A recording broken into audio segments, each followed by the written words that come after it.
At the beginning of the story, we see a car driving on an empty road. The car is in very bad condition. Instead of normal windows, it has strong metal grills all around it. It looks like they were added to protect the driver from something dangerous. This tells us that something very deadly exists in this area. After a while, the car stops at a gas station. A man steps out while holding a gun. His name is Thomas. The first thing Thomas does is enter the house beside the gas station. He carefully checks every room and every corner. He wants to make sure there is no danger hiding inside. After searching the whole house, he feels that the place is safe. But the moment he walks back outside, a nearby refrigerator suddenly starts shaking. Strange noises begin coming from inside it. Thomas immediately gets nervous. He slowly walks toward the refrigerator and opens it. As soon as the door opens, he sees a zombie trapped inside. Without wasting any time, Thomas grabs a metal rod and quickly locks the refrigerator shut again. The zombie starts making even louder noises from inside. Thomas then takes a heavy chain and ties the refrigerator to the back of his car. After that, he starts the engine and drags the refrigerator into the bright sunlight. He gets out of the car and stands a safe distance away. Then he aims his gun at the lock and shoots it open. The refrigerator door swings open and the zombie comes out. The moment the sunlight touches its body, its skin starts burning. Smoke rises from its body as it screams and struggles in pain. A few moments later, the zombie dies right there. This shows us that these zombies cannot survive in sunlight. The sunlight burns their skin. That is why they hide during the day and only come out at night to hunt people. After finishing the job, Thomas gets back into his car and continues driving. A little later, he reaches a city. He enters a large house to search for food. As soon as he steps inside, he sees that everything is scattered across the floor. The entire house is a complete mess. Thomas stays very alert. He carefully looks into every room because he does not know if a zombie is hiding somewhere. While checking the kitchen, he finds the body of a dead man. It is clear that the zombies killed him. Thomas becomes even more careful. He slowly walks deeper into the house. After a few steps, he notices another dead body lying ahead. As Thomas moves closer, he suddenly sees a person standing near the front door. The figure is completely still and does not move at all. Thomas starts talking to the person, but there is no reply. Thinking it might be a zombie, he fires his gun. Even after getting shot, the person does not move even a little. Thomas becomes confused and slowly walks closer. When he reaches the figure and pulls the curtain aside, he finally realizes the truth. It is actually a woman who has hanged herself. But before Thomas could understand that everything had been a trap for him, a zombie suddenly attacked him from behind. Thomas struggled to protect himself. Somehow he managed to throw the zombie onto the floor. He quickly shot it and killed it. The gunshot echoed through the house. Hearing the noise, many more zombies started running toward Thomas. He knew he could not fight all of them. He immediately crawled toward the exit and tried to reach the sunlight outside. Just then, another zombie grabbed him from behind. Thomas kicked it hard and broke free. He rushed outside and climbed onto the roof of the house. That saved his life because the zombies could not follow him into the sunlight. While Thomas was sitting on the roof, he suddenly heard someone calling from outside. He looked in that direction. Down on the road, he saw a young girl sitting alone in the middle of the street. She was sitting quietly with her head lowered under the bright sunlight. Thomas quickly realized that she was not a zombie. If she had been a zombie, the sunlight would have burned her body. Still, he could not understand why she was sitting there all alone. A few moments later, another vehicle arrived. The people inside noticed the girl sitting in the middle of the road and stopped their vehicle. 4 people stepped out while holding guns. One of them was a young woman named Sam. One of the men carefully walked toward the girl to help her. He had no idea that it was all a trap. The moment he reached the girl, someone suddenly shot him from above. He died instantly. The other 3 people quickly hid behind their vehicle. We now learn that a gang was using the girl as bait to trap anyone who came to help her. A heavy gunfight soon started between the 2 groups. Since one man had already been killed, Sam's group had only 3 people left. They were badly outnumbered and could not fight back for long. Within moments, the gang killed 2 more members of Sam's group. Now Sam was the only one left alive. Thomas was watching everything from the rooftop. After that, all the gang members came out into the open. They surrounded Sam from every side and pointed their guns at her. The gang leader then walked up to Sam and started harassing her. Sam begged him to let her go. She told him that he could take the guns, the vehicle, the money, or anything else he wanted. She only wanted her freedom. But the gang leader ignored every word she said. He tried to force himself on her. At that exact moment, Thomas opened fire from the rooftop. He started shooting the gang members one by one. Soon he killed every one of them. He also shot the gang leader and badly wounded him. The gang leader fell to the ground. He begged Sam to forgive him. Then he pleaded with Thomas to spare his life. He promised that Thomas could take anything he wanted. He only asked Thomas to save him and take him along, but it was already too late. Thomas showed no mercy. He turned around and walked away, leaving the gang leader there to die. Even after everything that had happened, the young girl was still sitting in the middle of the road in the exact same position. Sam walked over to her and gently asked what had happened to her and her baby. The girl then showed her baby. As soon as Sam looked at it, she realized realized it was not a real child. It was only a baby doll. This also made it clear that the girl was mentally unstable. Sam felt sorry for her. She did not want to leave her alone because if the girl stayed there by herself, the zombies would tear her apart as soon as night came, so Sam decided to take her along. She brought the girl to Thomas and thanked him for saving her life. She told Thomas that if he had not helped her, she would not be alive. Thomas did not say much. He simply told her that he had already saved her life, and now she was free to go wherever she wanted. Sam then explained that she lived with a group of survivors in the middle of the city. They had plenty of food and they were staying inside a police station. She invited Thomas to come with them. She told him that he would be safe there and would also have enough food. Thomas thought her idea made sense, so he agreed to go with them. After that, all three of them got into the vehicle and drove away. After traveling for some distance, Sam told Thomas that the police station was still about 5 kilometers away. Hearing this made Thomas worried because the distance was too long. If night fell before they arrived, they could all become food for the zombies. They now had to reach their safe place before sunset, but by the time they reached the city, it had already become dark. The sound of their vehicle attracted zombies from every direction. Soon, dozens of zombies started chasing them. Thomas immediately drove at full speed. He knew that if the vehicle stopped even for a moment, the zombies would rip them into pieces. After driving a little farther, Sam contacted her teammates through a walkie-talkie. She told them they were about to reach the police station and asked them to open the gate quickly. She also warned them that many zombies were chasing their vehicle, so everyone should get ready. Hearing this, the people inside the police station became alert. The remaining survivors quickly moved everyone to a safer area. They warned them not to make any noise until the team returned safely. At the same time, the armed survivors got into position. One of them pressed a button on the wall, and the main gate slowly started opening. As the vehicle reached the police station, Thomas told the two girls to run inside as fast as they could. He stayed behind and started shooting at the zombies to slow them down. Sam's teammates also opened fire from inside the police station. Many zombies were killed, but their numbers did not decrease. Instead, even more zombies from the surrounding area heard the gunshots and started moving toward them. Realizing the situation was getting worse, Thomas quickly ran inside the police station. As soon as Thomas entered the police station, the main gate started closing behind him. Just before it completely shut, Thomas noticed a huge mutant zombie standing outside. The creature had covered its face with a piece of cloth. The moment Thomas saw it, he fired several shots at the monster, but the bullets had no effect at all. The giant zombie stood there and stared at Thomas with great anger. Thomas also looked back at the creature without taking his eyes off it. This made it clear that the two already knew each other and had been enemies for a long time. After the gate was fully closed, an old man who was the leader of the group asked Sam who Thomas was and why he had come with her. Sam explained that a gang had attacked them. 3 members of her group had been killed, and she was about to die as well. But Thomas arrived at the right time and saved her life. The leader then turned to Thomas and asked who he was and why he was in the city. Thomas replied that he had been living alone in the city. Every day, he hunted and killed any zombies he found. He said the zombies had killed his wife, and he would keep killing them until he found the zombie that had taken her life. After hearing this, the leader started believing Thomas. He allowed him to stay inside the police station for the night. However, one member of the group was not happy with this decision. He claimed that Thomas was actually working with the same gang that had killed their 3 friends. He accused Thomas of coming there only to steal their food and weapons. This started another argument between everyone. Sam quickly calmed them down and changed the topic. She told everyone that she had found the location of the airplane. Hearing this, everyone became interested and gathered around her. Sam showed them a picture of the plane, then she pointed to a location on the map. She said the airplane was in perfect condition and was about 150 kilometers away from them. She explained that if they survived the night, they could reach the plane the next day and leave the city forever. Everyone became excited after hearing this plan, but none of them knew that surviving even one more night would be extremely difficult because the zombies had already discovered their hiding place. The leader then looked at Thomas and said that Sam had spoken highly of him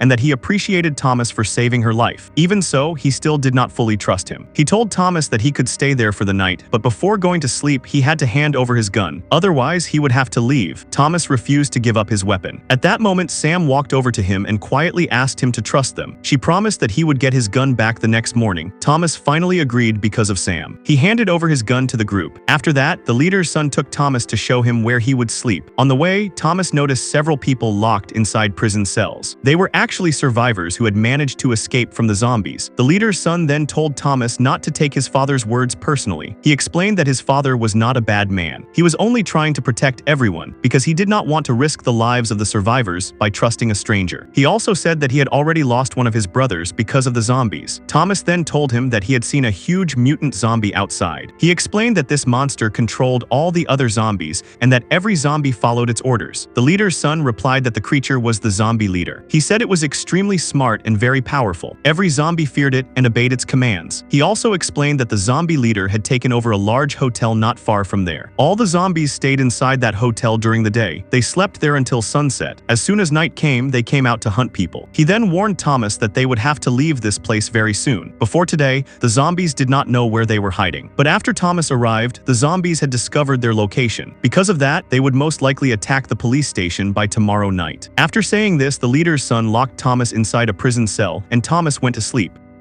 During the night, Thomas dreamed about his wife. In the dream, she asked him if he had taken revenge for her death yet. Thomas suddenly woke up from the nightmare. When he opened his eyes, he saw Sam standing near the cell across from him. She had been quietly watching him for a while. Sam apologized for locking him inside the cell. She explained that they had only done it for his own safety. The two of them started talking. While they were speaking, Sam noticed a name written on Thomas's arm. She asked him whose name it was. Thomas told her that it was his wife's name. He said that she was the only person he had left in this world, and the zombie leader had killed her. He also said that he would never find peace until he killed that zombie leader and avenged his wife's death. After hearing this, Sam warned him that the zombie leader was extremely dangerous and that killing it would not be easy. Thomas replied that he had been waiting for this moment for the past year. He said he had been waiting for the day when he would finally face the zombie leader. Sam then told him that the next day they planned to fly to a place where zombies could never reach them. She explained that it was located in the middle of a desert. If the zombies ever tried to go there, they would burn to death under the sunlight. She then told Thomas that if he wanted, he could come with them the next day. After saying this, Sam walked away. Later that night, everyone inside the cells was asleep, while the guards were standing outside on watch. At the same time, the leader's son noticed in the control room that the CCTV cameras had suddenly stopped working. He could not understand how all the cameras had failed at the same time. Meanwhile, one of the guards heard a strange noise nearby. He carefully followed the sound to investigate. But the moment he reached the area, a zombie suddenly attacked him from behind and killed him. After that, the zombie walked toward Thomas's cell and suddenly attacked the guard standing outside. It killed the guard and then came right up to Thomas's cell. Luckily, the cell door was locked, so the zombie could not reach Thomas. After failing to get inside, it moved away. Thomas quickly took advantage of the situation. He pulled out a small sharp pin and unlocked his cell. Then he quietly stepped outside. At the same time, the zombie attacked another guard and bit his arm. This caused panic throughout the police station. Everyone started running to save themselves. They rushed into a large prison cell and locked themselves inside. But a few moments later, the zombie reached that cell. It started trying to force the door open. The people inside became terrified. Just as the zombie was about to break the door open, Thomas arrived at the perfect moment. He aimed his gun and shot the zombie in the head. The zombie dropped to the ground and died instantly. Thomas had saved everyone's lives. Seeing the dead zombie, everyone finally felt relieved. Deep inside, they were thankful to Thomas for rescuing them. A short time later, the guards arrived and saw that Thomas had already killed the zombie before they got there. The leader also witnessed everything. As everyone started returning to their cells, one guard noticed blood dripping from another guard's arm. The others immediately stepped away from him. They knew that a zombie bite meant he could turn into a zombie at any moment. Because of this, they decided they would have to kill him before he transformed. The injured guard also understood what was about to happen. He looked at his son and gently told him to go inside the room because he had something important to do outside. Hearing this, the guard's wife burst into tears and took their son into the room. A few moments later, the guard slowly started turning into a zombie. Before the transformation was complete, the leader raised his gun and shot him, ending his suffering. The next morning, everyone gathered together because they were planning to leave the police station that day. They walked to the main gate and pressed the button to open it. But the gate did not move at all. It looked as if someone had locked it from the outside. They gave up on the main entrance and used a smaller side gate instead. As soon as they stepped outside, they were shocked by what they saw. The road in front of the police station had been completely blocked with abandoned vehicles. The zombies had created a huge barrier, making it impossible for anyone to escape by car. Everyone became worried and started thinking about what to do next. The leader said they had to come up with a plan quickly because if night came, the zombies would attack them and they would all be killed. No one knew what their next move should be. Then Thomas stepped forward and said that he had a plan. He explained that if they killed the zombie leader, everything would become much easier. Once the zombie leader was dead, the remaining zombies would start fighting among themselves to become the next leader. In the end, they would destroy themselves. He added that if they did not do that, they should attack the zombies first. Right now, the zombies would be sleeping inside the nearby hotel. If they quietly entered the hotel and planted planted bombs, they could kill all of them in one explosion. The plan was very dangerous, so the leader refused to approve it. Thomas then said that they could not keep running from the zombies forever. He had already decided to fight them. He told everyone that he was going to kill the zombies. Anyone who wanted to join him was welcome. Otherwise, he would go alone. He only asked them to give him a gun and a few bombs. After hearing him, the leader's son agreed to go with Thomas. A few more people also decided to join the mission. They explained to the leader that the airplane was still 150 kilometers away. There was no way they could reach it before sunset. If they tried to leave without dealing with the zombies, they would be surrounded and killed on the way. They believed it was better to fight once than to die while running away. After hearing everyone, the leader finally accepted Thomas's plan, even though he did not want to. The whole team then started preparing for the mission. While they were getting ready, Sam walked over to the leader's son. She asked him if they should really trust Thomas. She said she felt that Thomas might only be using them to achieve his own goal. The leader's son reminded Sam that she was the one who had brought Thomas to the police station. He also reminded her that she had supported Thomas from the beginning. He said Thomas had saved her life. During the night, Thomas had also saved everyone inside the police station by killing the zombie. He believed Thomas's plan to fight the zombies was the right choice. He explained that if they never risked their lives to fight back, the zombies could attack them at any time. Then all the children, the elderly people, and every survivor inside the police station could be killed.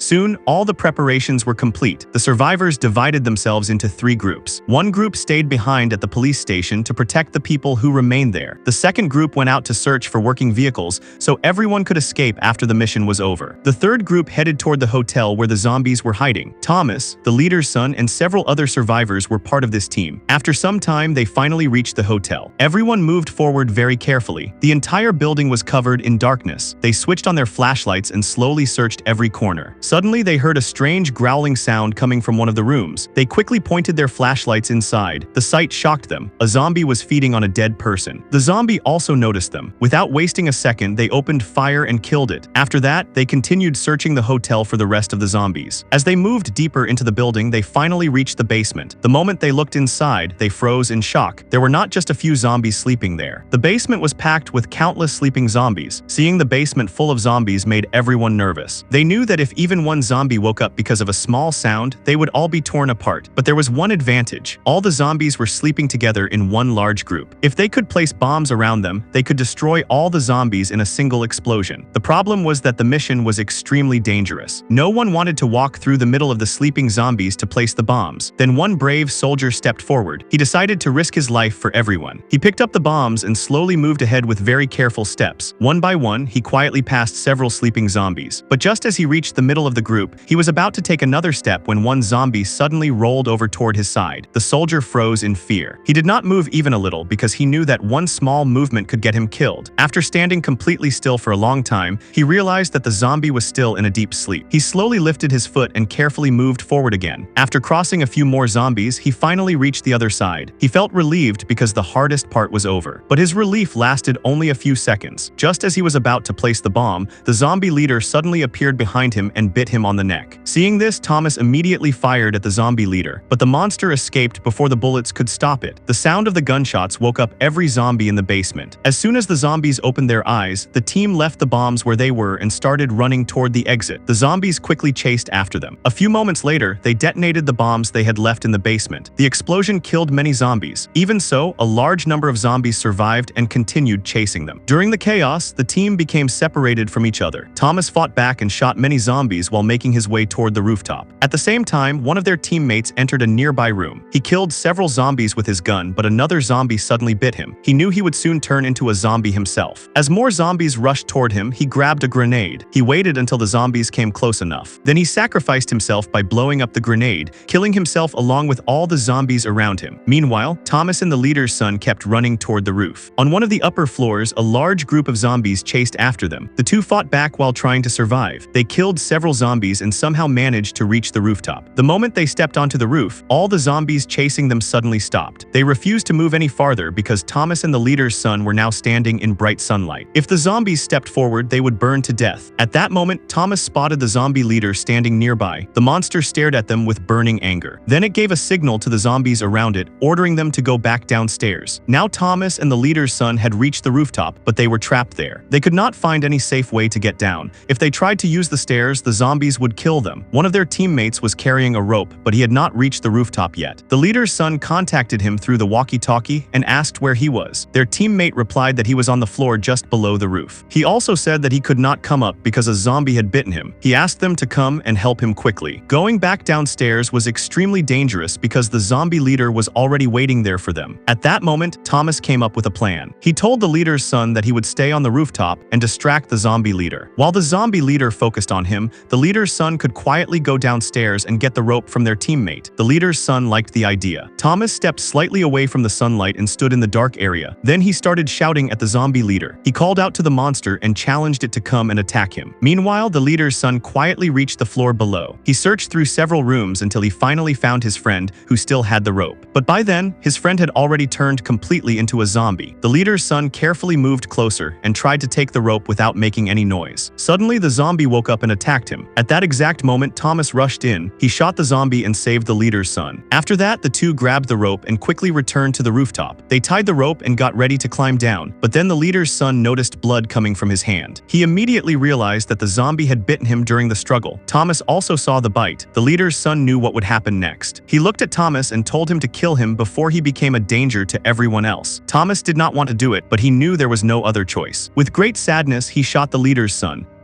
At the same time, the survivors at the police station were still waiting for a vehicle. After a while, one of their teammates returned with a car. Instead of feeling happy, everyone looked disappointed because one car was not enough for so many people. The man who brought the car suggested that a few of them should save themselves by leaving in the car and abandon the others, but the rest of the group refused to leave anyone behind. Just then, another teammate arrived with a large bus. Seeing the bus filled everyone with hope, they quickly got ready and started moving toward it. Meanwhile, Thomas threw the rope down from the rooftop and climbed safely to the ground. As soon as he landed, he started running away. The zombies immediately began chasing him. Just then, dark clouds covered the sky. The sun disappeared behind the clouds, and without sunlight, the zombies could move around freely even during the daytime. Thomas kept running and finally reached the police station. The leader saw him from a distance. He also noticed a huge horde of zombies chasing Thomas. He immediately warned everyone to get inside the police station as fast as possible. All the survivors quickly rushed inside. From above, the leader started shooting at the zombies chasing Thomas. He killed a few of them, but it made almost no difference because there were simply too many zombies. Thomas finally made it inside the police station. However, the zombies also forced their way inside. Everyone ran toward the stairs while trying to stay alive. They reached the second floor and quickly shut the door behind them. The leader was furious with Thomas. He blamed him for everything that had happened. He said that because of Thomas, they were trapped, and because of him, his son had lost his life. Hearing this, Thomas also became angry and the two started arguing. Before the fight could get worse, Sam stepped in. She told them that this was not the time to argue with each other. They needed to think about how to survive. After that, everyone went to the CCTV room to look for a way out. On the monitors, they saw that zombies had spread throughout the entire police station. They also noticed that the man who had brought the car had driven away alone, leaving everyone else behind. The sound of the car attracted all the zombies inside the police station. One by one, they left the building and started chasing the car. The people inside the CCTV room watched everything on the screens. Once all the zombies had left the police station, Thomas came up with another plan. He told everyone that the zombies would return soon. Before they came back, all the children, the elderly people, and the remaining survivors should get on the bus as quickly as possible. He said that the rest of them would stay behind and fight the zombies inside the police station. Meanwhile, the man who had abandoned everyone kept driving as fast as he could while the zombies chased him. After some distance, he found the road blocked. He tried to reverse the car, but the zombies reached him before he could escape. They surrounded the vehicle from every side. The man realized that there was no way out. Instead of letting the zombies kill him, he took out his gun and shot himself. Back at the police station, everyone finished preparing for the final battle because they knew the zombies would return at any moment. A short time later, the zombie leader arrived outside the police station. It gave a signal to the zombies and ordered them to attack. The entire horde rushed inside the building. The survivors who had been waiting for them immediately opened fire. They shot at the zombies without stopping. When the bullets were not enough to stop them, Thomas threw bombs into the crowd and blasted many zombies apart. While the battle continued, two members of the team, a young man and a young woman, were still fighting the zombies. Suddenly, one of the zombies grabbed the girl and pulled her inside. The zombies quickly killed her. A short time later, the long-haired young man was also surrounded and killed by the zombies. Now only Thomas and the leader were still alive inside the police station. The leader kept firing at the zombies, but before he could do anything else, the zombie leader suddenly attacked and killed him. Now Thomas was the only survivor left. A few moments later, Thomas finally came face to face with the zombie leader. The monster first sent 3 zombies to attack him. Thomas fought back and easily killed killed all three of them. After that, the zombie leader decided to fight Thomas by itself. A fierce battle began between them, but the zombie leader was far stronger than Thomas. It kept grabbing him and throwing him across the room. Thomas somehow found the courage to fight back. He pulled out his knife and stabbed the zombie leader, but the attack had no effect at all. Thomas quickly realized that the zombie leader was much too powerful. He understood that he could never defeat it in a direct fight. Instead of wasting more time, he made a smart decision and started running toward the rooftop. The zombie leader immediately chased after him. After running for a while, Thomas reached a staircase. He quickly climbed the stairs and stopped near the rooftop door. The zombie leader rushed up the stairs, trying to catch him. Just as the monster reached him, Thomas suddenly opened the door and pulled the zombie leader outside with him into the bright sunlight. The moment the sunlight touched the zombie leader, its body started burning. Thick smoke rose from its skin. The monster screamed in pain and struggled desperately. Finally, it burned to death under the sunlight. After killing the zombie leader, Thomas walked to the edge of the rooftop and looked down. He saw the bus waiting below and the survivors were getting out of it. Seeing that they were safe filled him with relief. Thomas climbed down from the rooftop and walked toward them. As soon as he reached the group, Sam came over to him and thanked him for saving everyone. The two of them started talking. From their conversation, it became clear that they had started developing feelings for each other. With this, the story comes to an end. If you liked this video, please like it and subscribe to our channel to see more such videos. Thanks for watching.